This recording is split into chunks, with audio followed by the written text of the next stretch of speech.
ఇప్పుడు చంద్రబోస్ గారిని తొలి ప్రారంభోపన్యాసం చేయవలసిందిగా కోరుతున్నాను. ఉపన్యాసం ఏం లేదు. అందరికీ నమస్కారం.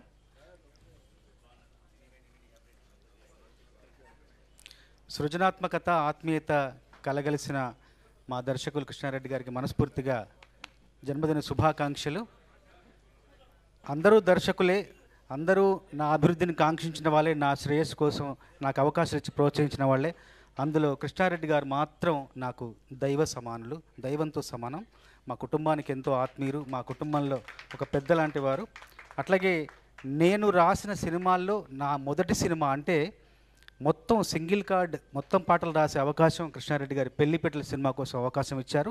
ఆ సినిమాలో 6 పాటలు రాశాను. ఆ 6 పాటలు నాకు ఎంతో మంచి పేరు తీసుకురావడమే కాదు, ఆ పెళ్లిపెట్టెల సినిమాకి చెన్నై నుంచి హైదరాబాద్ వచ్చే ప్రయాణంలో నాకు నా జీవిత భాగస్వామి కూడా నాకు దొరికింది, నాకు లభ్యమైంది.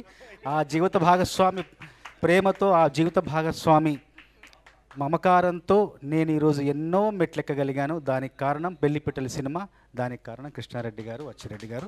మనస్ఫూర్తిగా వాళ్ళిద్దరికీ నా ధన్యవాదాలు తెలియజేస్తున్నాను. కృష్ణారెడ్డి గారు నిండు నూరేళ్ళు ఆయురారోగ్య ఆనందాలతో వర్ధిల్లాలని ఆ భగవంతుని మనస్ఫూర్తిగా ప్రార్థిస్తున్నాను. చిన్నవాడినైనా మిమ్మల్ని అందరినీ కూడా ఆకాంక్షిస్తున్నాను మీకోసం. Thank you.